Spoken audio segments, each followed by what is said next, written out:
So welcome everybody back to looking at my Blu-ray collection. We're doing a bit of a special one today because not only do you get to see my ugly mug, but you also are seeing 3 home box sets from Indicator. They have done 3 incredible ones based around Columbia noir films around the 40s and 50s, and yeah, I have recently bought all 3 of them over the last couple of weeks. One arrived today, and I got the other one last week, and one a few weeks before that. So yeah, there's 6 films per box set, which is a fair decent amount for box sets that are £50 each. So it's less than a tenner per film, and these films aren't. I don't think any of them were on Blu-ray before they were released by Indicator. So yeah, all exclusive through Indicator, all on Blu-ray for the first time, and all packaged really nicely as well. And each one comes with a booklet as well. I think there are about 120 pages per booklet, which is all going into detail about the films and the production history and all of that. So first we're going to look at Columbia Noir 1, which is really nicely packaged. Got Eli Wallach out of the lineup on the front, and 6 films ranging from 1945 all the way up to 1958, as you can see. And the shortest film is only 63 minutes long, and the longest film is 88 minutes long. So not particularly long films, but they don't outstay their welcome either. And only one of these films I don't particularly like, as we'll get into eventually. So let's look at the booklet first, which is really nicely done. Got a picture there, I think that's from the lineup.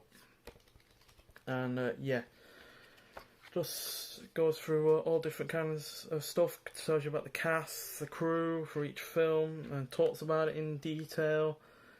Yeah, you've got like interviews, sources, notes on the films and all that. It's really nicely done. And you've also got the posters for the films as well. There's the Garment Jungle, which is really nicely done, and it's just a really nice thick booklet, as you can see. So it's not cheaply made or anything like that. Then the box itself is really nice and solid, as always is the case with these kind of box sets. And it goes through all of the kind of special features and stuff that are on the back, along with film lengths, year they were released, the aspect ratio that they're in, the fact they're all in English and they're all in black and white as well. I don't think any of these films are in colour, in fact. So nothing particularly special there. So let's look at the first one. They're all numbered as well on the side, so that's how you know which order they're going to be in. And the first one is Escape in the Fog.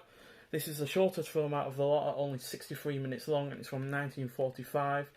Not my favourite from the box set, but it's not my least favourite either. It's a solid 3-star movie. It gets in and out in 63 minutes. Doesn't really, have much depth to it, but yeah, really nice on the inside. They're all individually packaged as well. The films are not bunched together like one of my previous Indicator ones. I think it was the Fuller collection, which had a few films bunched into one case. But here, they're all individual in these really nice cardboard and plastic cases. And love the artwork that's put on them as well. It gives you the full breadth of the thing. And then also more details on the back, more limited editions and stuff like that. And it's a solid 3-star movie. Gets the kind of atmosphere of the film noir down to a T. Got a good cast. Otto Kruger and Nina Foch are in it as well. And on the whole, solid film. But like I said, far from my favourite in the collection. Much better is The Undercover Man, starring the great Glenn Ford. You'll see Glenn Ford in plenty of these films. In the second one, I think he's in 2 of them. So he's a great actor, and he's really good in this one as well. Again, you've got Nina Foch as well, who was in Escape in the Fog. And another great film. Another really solid film noir. This is definitely slightly better than Escape in the Fog, but again, still far from my favourite of the lot. But still a cracking film. This is easily the better, one of the better, probably my second favourite out of the lot. Drive a Crooked Road. It's got the great Mickey Rooney in it. And he's basically a engineer racer who is a bit of a loner, but ends up getting talked into committing a crime by this beautiful lady here. So and he ends up having to race down a crooked road, ironically enough, to in a certain amount of time before the police catch up with the people that have talked him into doing the crime, catch up with him after robbing a bank. And then we have my least favourite out of all of these films that I've seen so far. Just to let you know, 6 films per box set, 3 of them equals 18. I've seen 13 of them, so there's 5 that I've yet to see, but this is easily my least favourite out of the 13 I've seen. 5 Against the House. Got a really, really good premise about 5 college friends that are trying to rob a casino, but it really goes downhill after that when it's a bunch of college drama, and it's just really does slow the whole thing down. And considering you've got a really good cast, you've got Guy Madison, Kim Novak and Brian Keith, you know, you'd expect them to be given plenty of time to, you know, show off what they can do, but the plot just gets really, really slowed down. And it's directed by Phil Carson as well, who's done a great deal of good films as well, and yeah, it just feels really bogged down in a lot of college drama and quite a lot of nonsense, really, but it's got a decent ending at least. And then we have The Garment Jungle, which is another solid film. It's really thematically weighty. It's got a lot of stuff about unions and that lot, and how being in a union is of benefit to everyone, not just yourself. And yeah, really nicely done again in terms of the artwork and all that. Also got Lee J. Cobb in it, who probably most well known for being a policeman in The Exorcist, but again, he's been in plenty of films before that. And yeah, really solid film. It's even got an early performance from Robert Loggia. He would obviously go on to numerous other films. And then my favourite of the lot, probably because it's also directed by one of my favourite directors, The Lineup, directed by Don Siegel, who went on to do Dirty Harry and a bunch of other great 60s and 70s films. And yeah, it's also starring Eli Wallach in the lead antagonist role, as he's being chased by cops all over town. Or is it? No, he's trying to take out people as he's trying to commit a crime. Has been a while since I've seen this, so I do apologise, but yeah, it's still superb. It's easily probably joint second out of the films I've seen so far at these box sets, and it's really, really tense. It's got great action. It's solid 87 minutes, so it's in and out before you know it, and yeah, got a good cast, and it's really well directed, and you'd expect from Don Siegel. So yeah, that's the first lot, as you can see, and this is number 2000 out of 6000, so dead on the money in terms of the number. And yeah, overall a solid collection. It's not my favourite box set though, because even though I've only seen one from the third box set, I have seen all of the ones in the second box set, and the second box set, as we'll look at now, is my favourite of the 3 that I've out of the 2 that I have fully watched at least. So yeah, this has Glenn Ford and Rita Hayworth on the front, out of the film Affair in Trinidad, which we'll see in a minute. And yeah, this again has a really nice booklet. That's from Framed on the front there, and also from Framed on the back, which is another film in this collection. And again, just go through all the films. You've got all sorts of different, you know, information. You've got screenwriting testimonies from people that wrote on it. You've got new articles on the films, and yeah, breakdown on the casts. It's a really, really nice booklet. Again, like the previous one, it's 117 pages on that one. Not sure how many was in the other one, but yeah, these are a lot less violent than the previous one, because that overall was rated a 12. This is only rated a PG overall. So yeah, firstly we've got Framed. I actually watched this last night. It's great. Glenn Ford getting framed for a bank robbery, and he ends up discovering this, so he's trying to take action about it. And yeah, really, really good cast, really well paced, and yeah, in and out in 83 minutes from 1947. These films overall range from 1947 to 1958, so 11 years. And yeah, range from a short 81 minutes all the way up to 102 minutes. I think, yeah, so that's the 102 minute one is 7-11 Ocean Drive, which I think is the longest out of the entire collection of box sets, in fact. Yes, by a substantial margin, in fact, by about 6 minutes at least. So, yeah, but Framed is really, really rather good, and Glenn Ford, again, puts in a cracking performance. Then we've got 7-11 Ocean Drive, Got Edmund O'Brien in it and Otto Kruger. Again, we already saw him in one of the other films in the previous box set. And yeah, another solid film noir. Again, I've seen so many of these lately that I'm not 100% sure on the plot. But, oh yeah, it's about gambling ring. And basically how one guy goes from being a lowly electrician or whatever and moves up all the way up into being the head of a gambling ring. It's got a superb action scene at the end on a dam, and yeah, again, really tense, really well shot, in and out in no time at all. 102 minutes might seem like a long time in comparison to the other films, but it generally does not feel that length whatsoever. Then we've got my favourite, probably my joint favourite film out of this collection, The Mob. I think the title pretty much sums it up, but yeah, got Broderick Crawford in it. You got Betty Booler, or I think there's other ones that in this collection, or I've at least seen her in something. I swear I have. But yeah, really good film. It's about a policeman going undercover to crack the mob, and yeah, really well done. Only 87 minutes long, but it looks absolutely superb, especially at the beginning when it's raining and really rather quite dark in the city, and it looks absolutely impeccable in the rain. But yeah, overall, really solid, and again, really tense, as you're obviously worried about the cop being exposed as an undercover cop. Then we've got Affair in Trinidad, which we've seen on the main box, with Glenn Ford and Rita Hayworth. So another Glenn Ford film. I think this is his third film so far. And yeah, really nicely done. Really good film.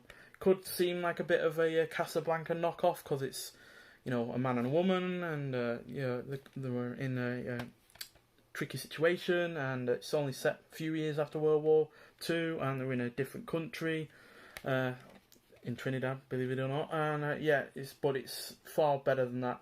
I understand that Glenn Ford and Rita Hayworth were actually in a film before this called Gilda, which again is also set in a different country and is also a film noir.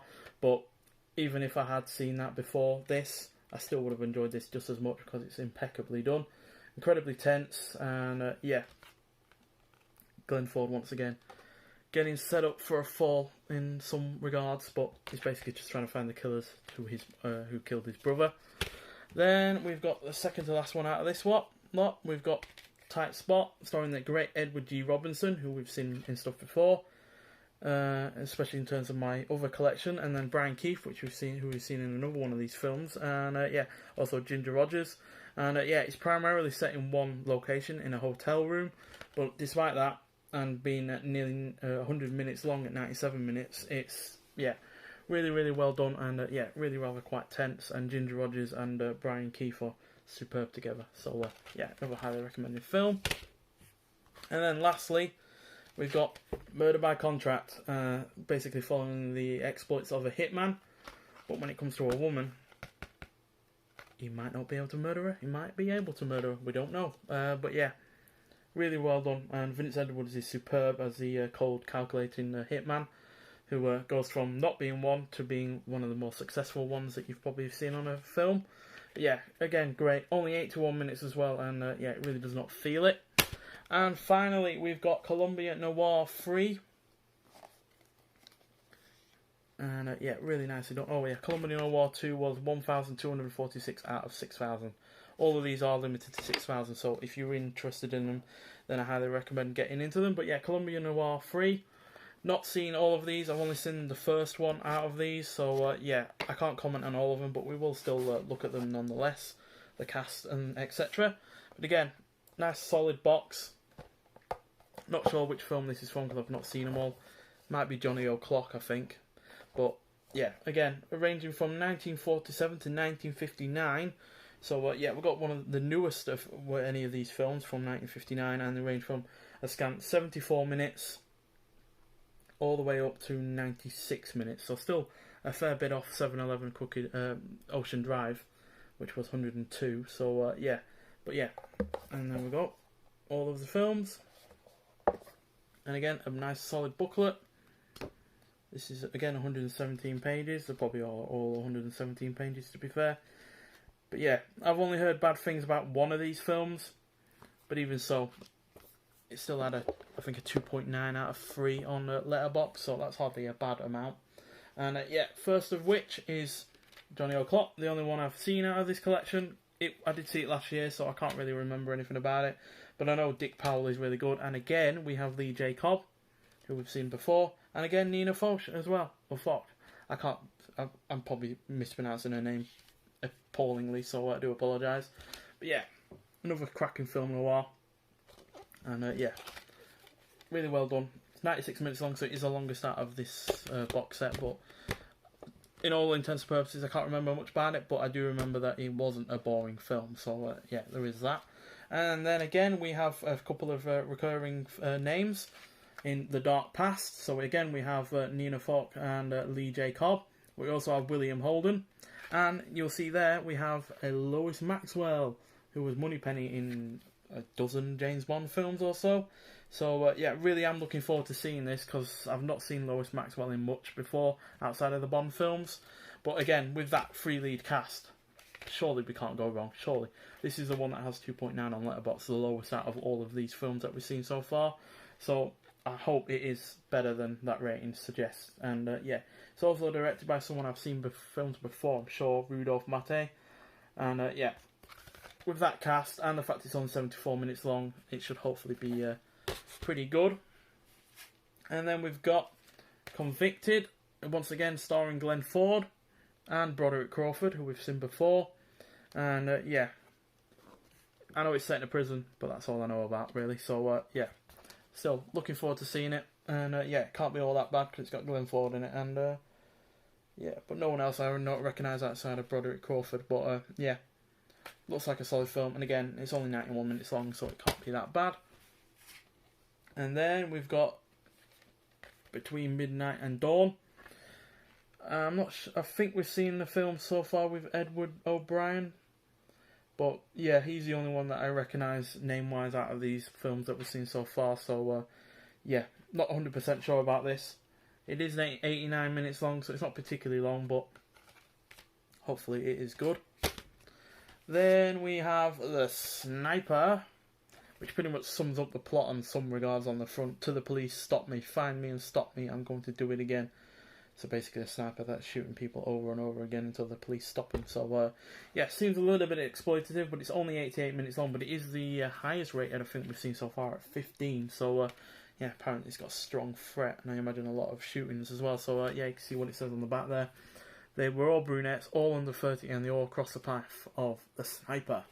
So yeah, it looks pretty good, to be honest. I don't recognise any of the cast, so who knows, maybe it'll be bad, maybe it'll be good, but we'll find out one way or another while watching it. And finally, out of this collection, the newest film out of these box sets from 1959, City of Fear. We've seen Vince Edwards in something before from this collection, but again, he's the only actor I recognise.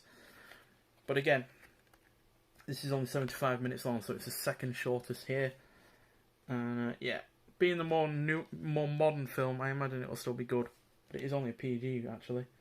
Mild violence and drug references, so drugs are going to come into it at some point, I imagine. But yeah, looks good enough to me. Anything called City of Fear can't be that bad, surely. So yeah, this third one is number 327 out of 6,000.